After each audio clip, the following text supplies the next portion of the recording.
मंडळी 19 एप्रिलला आहे अक्षय तृतीया आणि अक्षय तृतीया या तिथीचं महत्व अक्षय आहे, अर्थात कधीही न संपणार आहे. म्हणूनच या तिथीच्या दिवशी तुम्हाला जर नवीन काम सुरू करायचं असेल तर तुम्ही करू शकता. नवीन खरेदी करायची असेल तर ती करू शकता. तुम्हाला तुमच्या नवीन घरात प्रवेश करायचा असेल, त्याचबरोबर घरात एखादी पूजा करायची असेल, अशा कुठल्याही शुभ कार्यासाठी अक्षय तृतीया अत्यंत उत्तम दिवस आहे.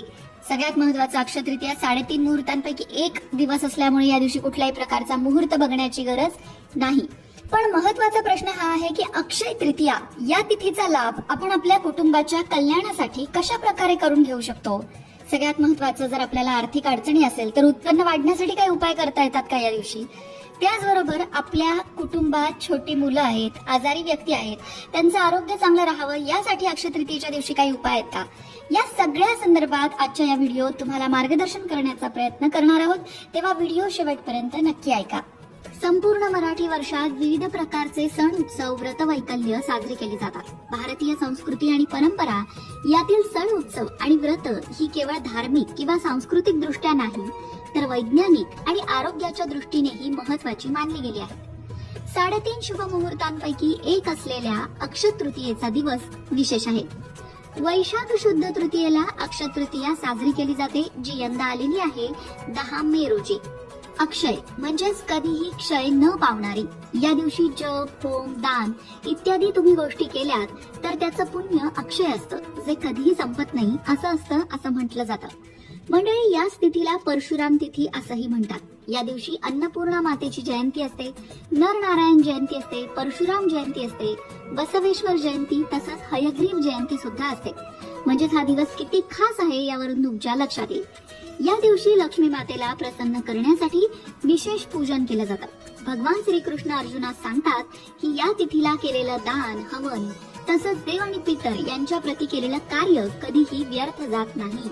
मंडळी, अक्षय तृतीयेला जैन धर्मामध्ये सुद्धा महत्व आहे. जैन धर्मामध्ये या दिवशी व्रत करण्याचं महत्व आहे. ऋषभदेव यांनी पूर्णत्व प्राप्त करण्यासाठी 1 वर्षाच्या काळात अन्न पाणी ग्रहण केलं नव्हतं.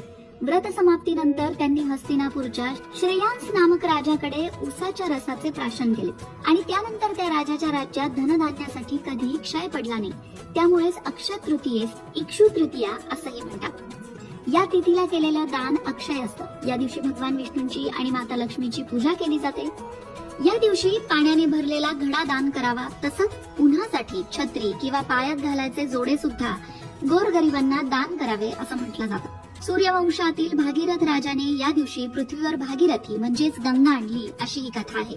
अक्षय तृतीयेला दान करावं असा जो संकेत आहे तो परंपरागत आपल्याकडे पाळला जातो.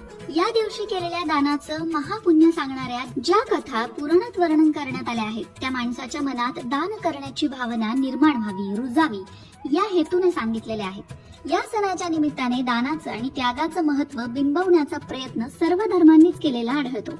आता अक्षय तृतीयेला कृतयुग संपून त्रेतायुगाची सुरुवात झाली होती असंही सांगितलं जातं. या दिवशी कृषी संस्कृतीचा पालक म्हणून बलरामाची पूजा होते. या दिवशी सुरू केलेल्या कोणत्याही शुभ कार्याचं फळ अक्षय म्हणजेच कधी न संपणार असतं. म्हणूनच तर या दिवशी घरात नवीन वस्तू घेणं, मोठे आर्थिक व्यवहार करणं, शुभ कामं करणं या गोष्टी केल्या जातात. महर्षी व्यास यांनी महाभारत ग्रंथाची रचना सुद्धा याच दिवशी करायला सुरुवात केली अशी आख्यायिका ही प्रचलित आहे. आता भविष्य पुराणामध्ये सुद्धा अक्षय तृतीयेबद्दल काहीतरी सांगितलंय बरं का. ते काय आहे? एक सदाचारिणी दानधर्म करणारा व्यापारी होता. दुर्दैवाने त्याचा पडता काळ सुरू झाला. व्यापाऱ्याची स्थिती हलाखीची झाली. दारिद्र्य आलं. त्याला कुणीतरी अक्षय तृतीयेचा महिमा सांगितला. पुढे अक्षय तृतीयेच्या दिवशी त्याने यथाशक्ती दानधर्म केला आणि त्या बळावर पुढील जन्मी तो मोठा राजा झाला. खूप यज्ञ त्याने केले, राज्य सुख उपभोगले. पण अक्षय तृतीयेला त्याने केलेलं पुण्य कधीही क्षय पावलं नाही, ते अक्षय टिकलं अशी कथा भविष्य पुराणात येते. वैशाख महिन्यातील तृतीयेला चंदन मिश्रित पाणी आणि मोदकाच्या दानाने ब्रह्म तसेच सगळे देवताही प्रसन्न होतात. या दिवशी तुम्ही अन्न, वस्त्र, सोनं तसंच पाण्याचं दान केल्याने अक्षय फळाची प्राप्ती होते. या दिवशी जे काही दान केलं जातं ते अक्षय आणि दान करणाऱ्याला सूर्यलोकाची प्राप्ती करून देणार असतं. या दिवशी जो उपवास करतो तो सुख समृद्धीचा धनी होतो अशी सुद्धा मान्यता आहे. मंडळी, या तिथीचं महत्व तुमच्या लक्षात आलंच असेल आणि म्हणूनच या तिथीलाच तुम्हाला तुमच्या कुलदेवतेसाठी 3 गोष्टी करायच्या आहेत. तिन्ही पैकी कुठलीही एक गोष्ट करायला जमली तरी काही हरकत नाही.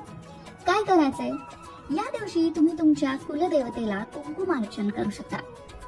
आई अंबिकेच्या उपासनेमध्ये कुंकुमार्चन करणं अतिशय महत्वाचं मानलं जातं. या कुंकुमार्चनच्या पूजेने घरात सकारात्मकता येते, त्याचबरोबर घरामध्ये प्रसन्नता पसरते, घरातल्या व्यक्तींच्या मनामधली नकारात्मकता निघून जाते.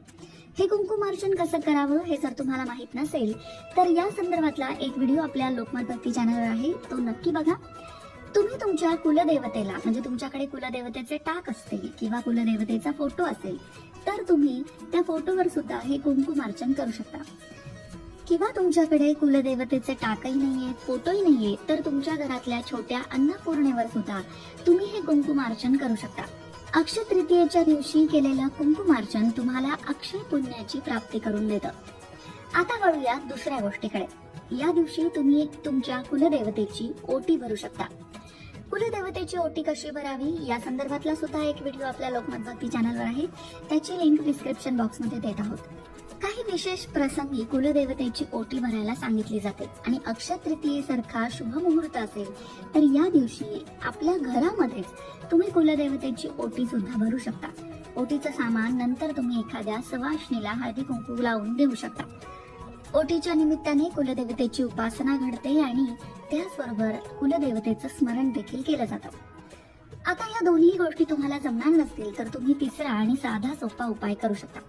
तो म्हणजे अक्षय तृतीयेच्या दिवशी कुलदेवतेच्या मंत्राचा जप करू शकता. कुलदेवतेच्या मंत्राचा जप करायचा म्हणजे काय करायचं, तुमची जी कुठलीही कुलदेवता असेल तिचा एक मंत्र आहे. आता कुलदेवतेचा मंत्र कसा तयार होतो याबद्दल सुद्धा एक व्हिडिओ आहे, त्याचीही लिंक डिस्क्रिप्शन बॉक्स मध्ये देत आहोत. कुलदेवतेच्या मंत्राचा जप 108 वेळा अक्षय तृतीयेच्या दिवशी अवश्य करावा. त्यामुळे कुलदेवतेची साधना होते, उपासना होते, त्याचबरोबर अक्षय पुण्याची प्राप्ती होते. कुलदेवतेचा आशीर्वाद आपल्या कुटुंबावर कायम राहतो. तेव्हा मंडळी, या तीनही गोष्टींपैकी कुठलीही एक गोष्ट तुम्ही कुलदेवतेसाठी करू शकता. अक्षय तृतीयेला कृतयुग संपून त्रेतायुगाची सुरुवात झाली होती असं मानलं जातं आणि याच दिवशी कृषी संस्कृतीचा पालक म्हणून बलरामाची पूजा होते. या दिवशी सुरू केलेल्या कोणत्याही शुभ कार्याचे फळ अक्षय म्हणजेच कधी न संपणारे असते. 3.5 मुहूर्तांपैकी एक असल्याने या दिवशी नवीन घरात प्रवेश तुम्ही करू शकता. नवीन वास्तू घेणं, मोठे आर्थिक व्यवहार करणं, अशा प्रकारची कुठलीही शुभ कामं या दिवशी करणं उत्तम मानलं जातं. या दिवशी महर्षी वेदव्यासांनी महाभारत ग्रंथाची रचना करायला सुरुवात केली होती अशी ही आख्यायिका प्रचलित आहे.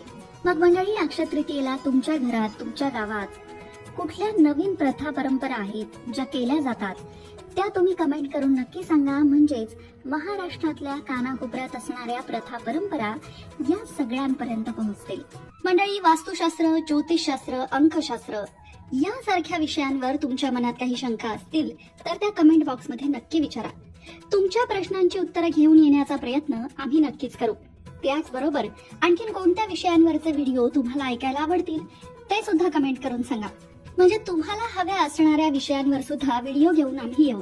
अशाच प्रकारच्या माहितीपूर्ण व्हिडिओसाठी लोकमत भक्ती चॅनलला सबस्क्राईब करा आणि बेल आयकॉनवर सुद्धा क्लिक करा, म्हणजे आमच्या नवनवीन व्हिडिओचं नोटिफिकेशन तुम्हाला मिळत राहील.